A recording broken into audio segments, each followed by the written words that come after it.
गांव थाना प्रभारी के साथ मारपीट हुई है। रेड करने गई थी पुलिस की टीम, तिल्ला चौक के पास से मारपीट की गई। शराब के नशे में धुत आरोपियों ने मारपीट की। मारपीट के दौरान आरोपी फरार हो गए। गाड़ी में धक्का लगने के बाद आरोपियों के साथ पुलिस का विवाद हुआ।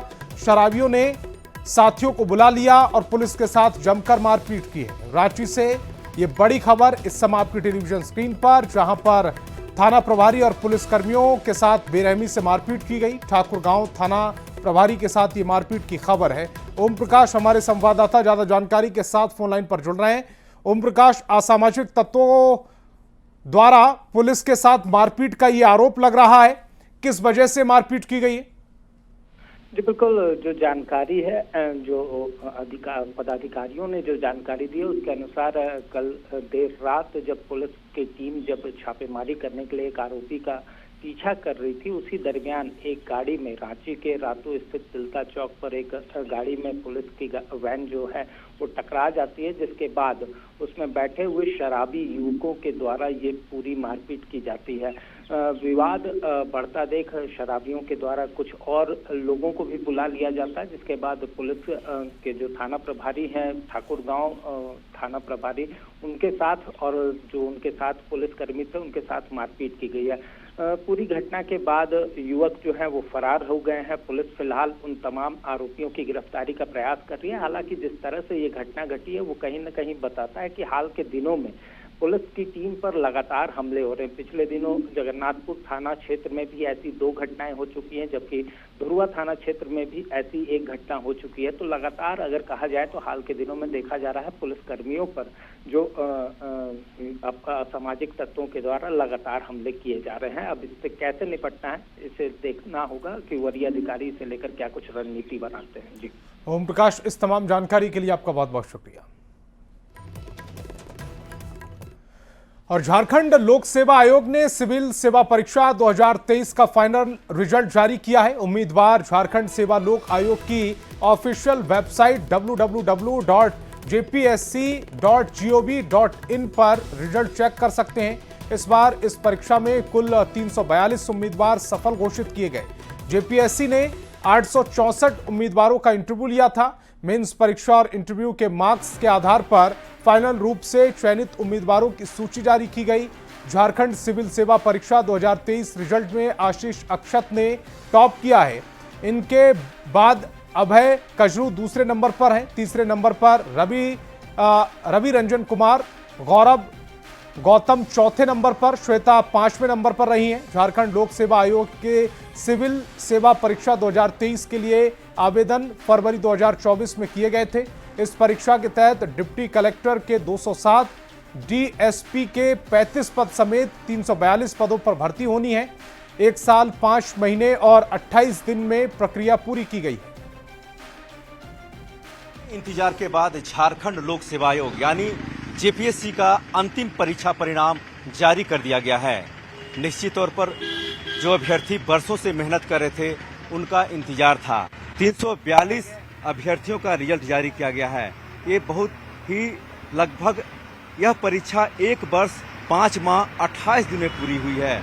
और जो टॉपर की सूची में सबसे आगे हैं वह निश्चित तौर पर जिस तरह से रिजल्ट जारी किया गया है, इसमें डिप्टी कलेक्टर 207, डीएसपी 35, राजकर पदाधिकारी 56, कारा अधीक्षक 2, झारखंड शिक्षा सेवा 10, जिला समादेष्टा 1, सहायक निबंधक 8, श्रम अधीक्षक 14, प्रोबेशन अधिकारी 6, उत्पाद निरीक्षक 3, यानी कुल मिलाकर के जो रिजल्ट जारी किया गया है ये चौंकाने वाली बात इसलिए है कि डिप्टी कलेक्टर के 207 रिजल्ट जारी किए गए हैं और डीएसपी के 35 रिजल्ट जारी किए गए हैं। और सबसे जो टॉप किया है आशीष अक्षत प्रथम स्थान पर आए हैं। और लगातार यह परीक्षा विवादों में रहा। कई बार परीक्षार्थी अभ्यर्थियों ने इसी गेट पर आंदोलन भी किया। अब निश्चित तौर पर जिस तरह से देर रात रिजल्ट जारी किया गया है, अभ्यर्थियों के लिए ये खुशी का पल है। कैमरामैन प्रभाकर के साथ निरंजन सिंह, न्यूज 18 रांची। आइए टॉपर्स पर एक नजर डाल लेते हैं। पहला रैंक मिला है आशीष अक्षत को, तो पहले रैंक पर आशीष अक्षत में, दूसरे रैंक पर अभय कुजूर, तीसरा रैंक रवि रंजन कुमार को मिला है, चौथा रैंक गौरव को मिला है, यानी कि पहले 4 जो रैंक हैं उनके नाम हम आपको बता रहे हैं। तीसरे नंबर पर रवि रंजन कुमार हैं, चौथे नंबर पर गौतम गौरव हैं, 5वें नंबर पर श्वेता है, यानी कि 5वें नंबर पर श्वेता को यह स्थान मिला। छठा रैंक राहुल कुमार विश्वकर्मा का रहा है। छठा रैंक राहुल कुमार विश्वकर्मा और 7वां रैंक की अगर बात की जाए तो रॉबिन कुमार का रहा है। 8वां रैंक संदीप प्रकाश का रहा है। स्वाति केसरी 9वीं रैंक पर रही हैं और 10वीं रैंक पर रहे हैं राजीव रंजन। तो ये 10 टॉपर जेपीएससी सिविल सेवा परीक्षा के रिजल्ट के इस समय आपकी टेलीविजन स्क्रीन पर। हजारीबाग के बड़का गांव प्रखंड स्थित गंगा दोहर गांव का नाम पूरे राज्य में गर्व से गूंज उठा है। गांव के ही लाल रोबिन कुमार ने पूरे झारखंड में 7वां स्थान प्राप्त कर अपने क्षेत्र और परिवार का नाम रोशन किया। अब रोबिन झारखंड पुलिस में डीएसपी के रूप में अपनी सेवा देंगे। खुशी महसूस हो रहा है इस सफलता के बाद। पिछले बार सिलेक्शन नहीं हुआ था, लेकिन इस बार अच्छे रैंक से सिलेक्शन हुआ है, तो काफी खुशी महसूस हो रहा है। पिछले बार कब आप एग्जाम दिए? 7th जेपीएससी में मैं एग्जाम दिया था, इंटरव्यू दिया था, लेकिन फाइनल सिलेक्शन नहीं हुआ था और इस बार 7th रैंक आया है। को बहुत दिन से वेट कर रहे थे कि रिजल्ट कब आया और फाइनली आज रिजल्ट आया, तो 7वां रैंक भी आया, तो हम लोग को बहुत अच्छा लग रहा है। और अभय कुजूर सेकंड टॉपर बने हैं। साथ ही कुजूर प्रशासनिक सेवा में अभय ने टॉप किया है। न्यूज 18 से खास बातचीत में अभय ने अपनी सफलता का राज भी बताया।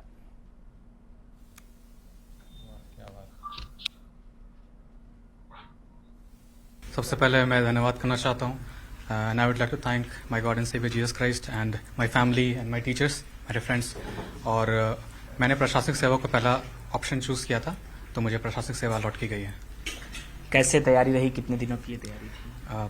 सर जीपीएससी में तो 2011 में मेरा पहला अटेम्प्ट था, जिसमें मैं पीटी क्लियर नहीं कर पाया था। और जब ये 11th 13 का नोटिफिकेशन आया तो सर तैयारी तो चल रही है, काफ़ी लंबे समय से चल रही है। मेरी पीजी 19 में कंप्लीट हो गई थी, उसके बाद से मैं तैयारी में ही लगा हुआ हूँ। तो जीपीएससी ही क्यों चुना था और कुछ भी क्यों नहीं? सर मैं यूपीएससी में अटेम्प्ट ले चुका हूँ और मेरा ये जीपीएससी का सेकंड अटेम्प्ट था। और जीपीएससी क्योंकि सर झारखंड में हमेशा सर्व करने की इच्छा रही है, तो इसलिए जीपीएससी में मुझे लगा कि अटेम्प्ट करना चाहिए। मैं जानता था कि ये कोई ना कोई रैंक जरूर लाएंगे, लेकिन सेकंड टॉप करेंगे ये भी कर सकते थे, ऐसी बात नहीं कर सकते थे, लेकिन विश्वास होता है कि एक देखने के बाद कि हाँ। और आपने सुना ही होगा कि कितना स्ट्रगल भरा इसका लाइफ रहा है, जो कि पिता अगर ना हो उसके बाद भी माता का संघर्ष भी कितना रहा होगा। तो एक तरह से ये मिसाल है झारखंड के बच्चों के लिए, जो थोड़ी थोड़ी समस्याओं में परेशान हो जाते। और लातेहार के पंकज राय को जेपीएससी परीक्षा में 57वां रैंक मिला है। पंकज राज वर्तमान में एचईसी में इंजीनियर हैं। उन्होंने बीआईटी सिंधरी से बीटेक और आईआईटी रुड़की से एमटेक किया। पंकज राय को दूसरे अटेम्प्ट में सफलता मिली। बोकारो के गोमियों के रहने वाले दीपक बरनवाल 69वां रैंक प्राप्त किया है। उन्होंने पहले प्रयास में यह सफलता हासिल की। तो दीपक बरनवाल ने 69वां रैंक हासिल किया है। जेपीएससी सिविल सेवा परीक्षा का रिजल्ट जारी होने के बाद जगह जगह खुशी की लहर है। पंकज राय को 57वां स्थान मिला और उनके परिजन इस सफलता पर काफी खुश हैं। राष्ट्रमंडल संसदीय संघ का 68वां सम्मेलन बारबाडोस में आयोजित होने जा रहा है। यह सम्मेलन 6 अक्टूबर से लेकर 13 अक्टूबर 2025 तक बारबाडोस में आयोजित होगा। सम्मेलन में भाग लेने के लिए विधानसभा अध्यक्ष कक्ष में राष्ट्रमंडल संसदीय संघ झारखंड शाखा के कार्यकारिणी समिति की बैठक हुई। डेलीगेट्स के नाम जल्द घोषित होंगे।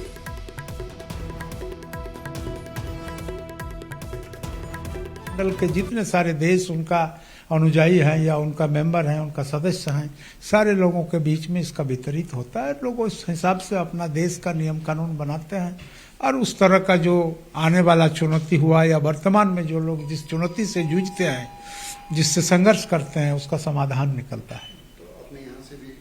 हमारे यहाँ से भी हर साल जाता है। इस साल भी हमारे यहाँ से जाएगा और इस साल का अरेंजमेंट जो है वो बारबाडोस बोल करके एक देश में होने जा रहा है और यहाँ से भी हमारे डेलीगेट जाएंगे। की बैठक के लिए जाना तय है और मेरे ख्याल से 3 सदस्य जाएंगे यहाँ से माननीय अध्यक्ष महोदय के साथ जो है जो उनके जो लोग रहेंगे वो प्लस 3 सदस्य।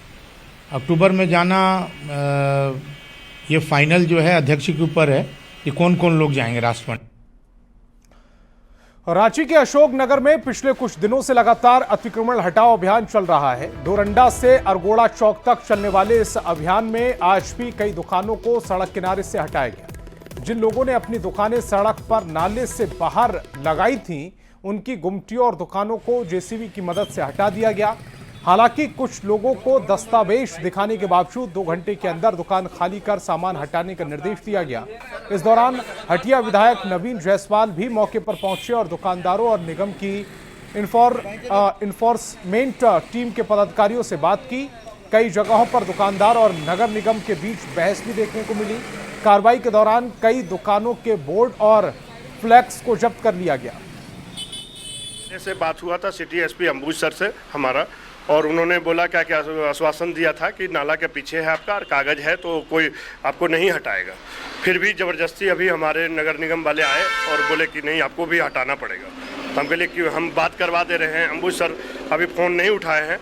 उसी बीच में हमारे विधायक जी भी आए हैं। हम बोले कागज पत्र सब मेरा रेडी है और नाला के पीछे है सर, फिर भी ज़बरदस्ती हमको हटाया जा रहा है।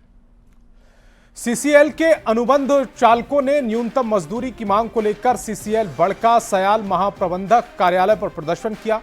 अनुबंध चालकों ने बताया कि उन्हें 7 से 8 हजार रुपए के भुगतान किया जा रहा है, बाकी उन्हें कोल इंडिया के अन्य कंपनियों की तहत प्रतिमाह 20,000 न्यूनतम मिलनी चाहिए। कोल इंडिया की तरफ से तय किए गए न्यूनतम मजदूरी उन्हें मिलना चाहिए। कलेक्टर साहब के यहाँ जो आदमी जाता था बंद हो गया, अब वहाँ मेम साहब हल्ला करने लगी। अब क्या हो गया, जुल्म हो गया। तब ठेकेदार बोला हम जिसको बैठाए हैं उसको भी रखेंगे, अब किसी को नहीं बैठे। सालों से यहाँ पर सब हम लोग ठेका ड्राइवर यहाँ काम कर रहे हैं बरका सियाल पे। हम लोग को आज तक न्यूनतम मजदूरी नहीं दी जाता। जो कोल इंडिया जो न्यूनतम मजदूरी पास किया है वो हम लोग को आज तक नहीं दिया जाता नियम मजदूरी। किसी का 8,000, किसी का 9,000, किसी का 10,000 ऐसे करके यहाँ पर हम लोग को तनख्वाह मिली। हम लोग को मांग यही है कि हम लोग को न्यूनतम मजदूरी।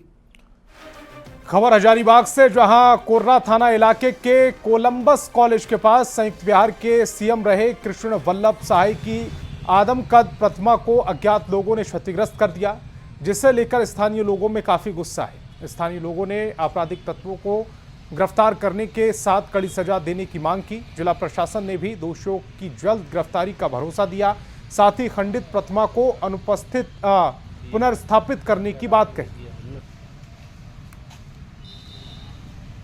झारखंड और बिहार के एकीकृत उस समय के माननीय मुख्यमंत्री हजारीबाग के धरोहर रहे कृष्ण वल्लभ सहाय जी का जो आदमकद प्रतिमा लगा हुआ था, उसको कुछ दुष्ट प्रवृत्ति के लोगों ने तोड़ दिया है, मूर्ति को नष्ट कर दिया है।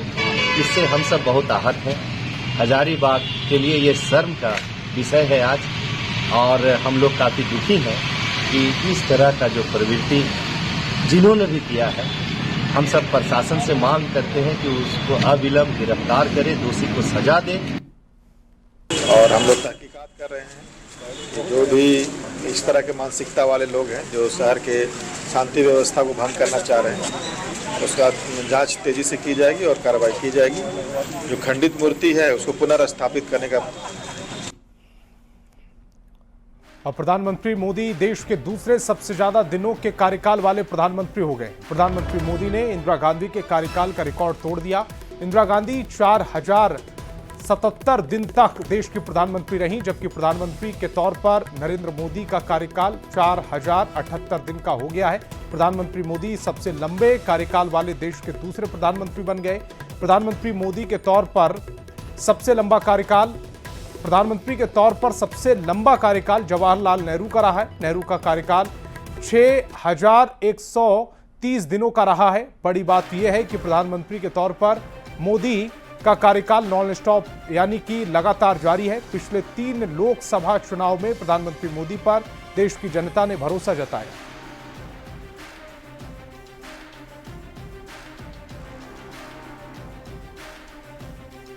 तो प्रधानमंत्री मोदी ने इंदिरा गांधी को पीछे छोड़ दिया है और लगातार काम करने के तौर पर, प्रधानमंत्री के तौर पर सबसे लंबा कार्यकाल का दूसरा स्थान हासिल किया है। प्रधानमंत्री नरेंद्र मोदी 4078 दिन से लगातार प्रधानमंत्री हैं और ये उनके नाम नया कीर्तिमान जुड़ गया है। उन्होंने इंदिरा गांधी को पीछे छोड़ा है, जिन्होंने 4077 दिन लगातार प्रधानमंत्री रहते हुए अपना कार्यकाल पूरा किया था। प्रधानमंत्री नरेंद्र मोदी उनसे आगे निकल गए।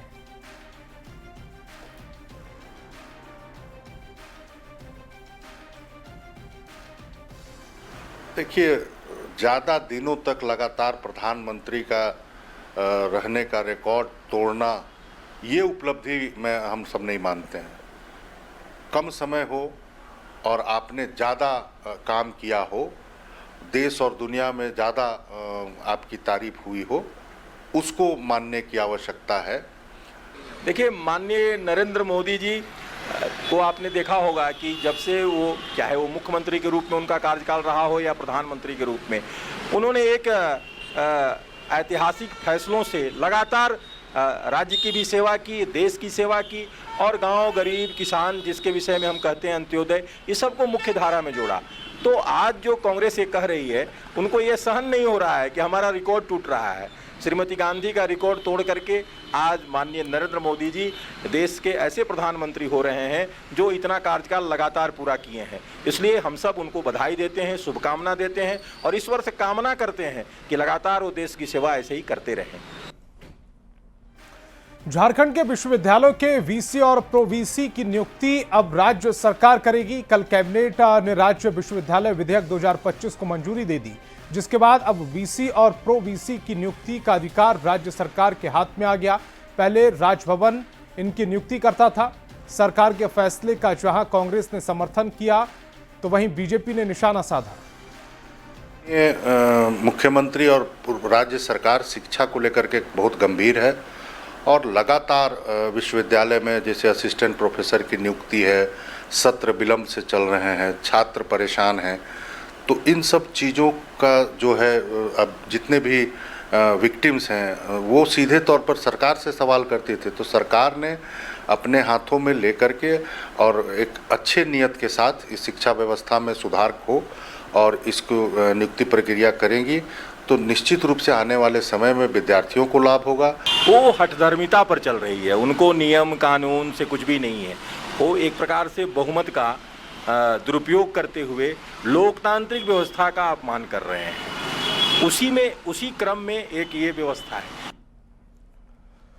बीजेपी के पूर्व विधायक बिरेंची नारायण ने सीएम हेमंत सोरेन को पेसा कानून लागू करने की चुनौती दी। लोहरदगा में बिरेंची नारायण ने कहा कि ईसाई वोट बैंक खिसकने के डर से हेमंत सोरेन कभी पेसा कानून लागू नहीं करेंगे।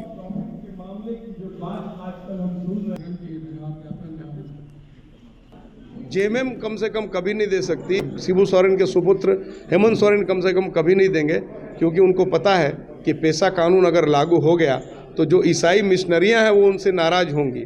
जो ईसाई मिशनरियां हैं, पेशा कानून लागू होगा तो जो उसके तहत उनके जो धर्म गुरु हैं, जो पुजारी हैं, जो सरना हैं, तो उनको अधिकार मिलेगा। तो ईसाई के समर्थन से जो सरकार चल रही है वही पेशा कानून लागू होने में सबसे बड़े बाधक है। मैं चुनौती और चेतावनी दोनों देता हूं हेमंत सोरेन जी को कि दम है तो पेशा कानून लागू करके दिखाएं। बिरेंची नारायण के बयान पर कांग्रेस ने पलटवार किया। कांग्रेस प्रवक्ता राकेश सिन्हा ने कहा कि बीजेपी के लोग हार के बाद से बौखला गए। बिरेंची नारायण को तो पहले अपनी पार्टी से पूछना चाहिए कि जब 17 साल उनका शासन रहा तो उन्होंने ईसाई और मुसलमानों का वोट नहीं लेना था, तो फिर उन्होंने पेशा कानून क्यों लागू नहीं किया। भाजपा विधायक बिरेंची नारायण ये बता दें कि 17 साल तक इस राज्य में उनकी सरकार रही, उन्हें तो माइनॉरिटी की वोट नहीं चाहिए था। खबर राजधानी रांची से, जहां चोरों का खौफ थमने का नाम नहीं ले रहा। टाटी सिलवे इलाके में चोरों ने 6 दुकानों को निशाना बनाया। चोरी की वारदात दुकान में लगे सीसीटीवी कैमरे में कैद हो गई, जिसमें साफ दिख रहा है कि 4 की संख्या में चोर इस वारदात को अंजाम दे रहे हैं। बीती रात ईईएफ मैदान के पास अजय ट्रेडर्स, आनंद टायर, अमित मिश्रा की दुकान, पूजा स्टोर और मिलन चौक में 2 दुकानों में चोरी की गई।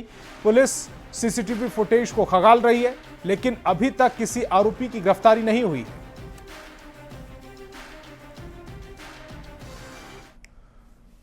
रांची में बेखौफ बदमाशों ने पेट्रोल पंप पर लूट की वारदात को अंजाम दिया। ये वारदात भी सीसीटीवी में कैद हो गई। हथियारबंद 3 नकाबपोश बदमाशों ने पेट्रोल पंप को निशाना बनाते हुए 50,000 रुपए की लूट की। वारदात विधानसभा थाना क्षेत्र के रिंग रोड स्थित पेट्रोल पंप की है। सीसीटीवी फुटेज में नजर आ रहा है कि 3 बदमाश रेनकोट और हेलमेट पहनकर पेट्रोल पंप पहुंचे और पेट्रोल पंप के कर्मियों को पीटा और काउंटर में घुसकर लूटपाट की। तीनों बाइक सवार बदमाश बाइक से आए थे। बाइक का नंबर भी खरोच कर मिटाया गया है। पेट्रोल लेने के बाद पूरी वारदात को अंजाम दिया गया।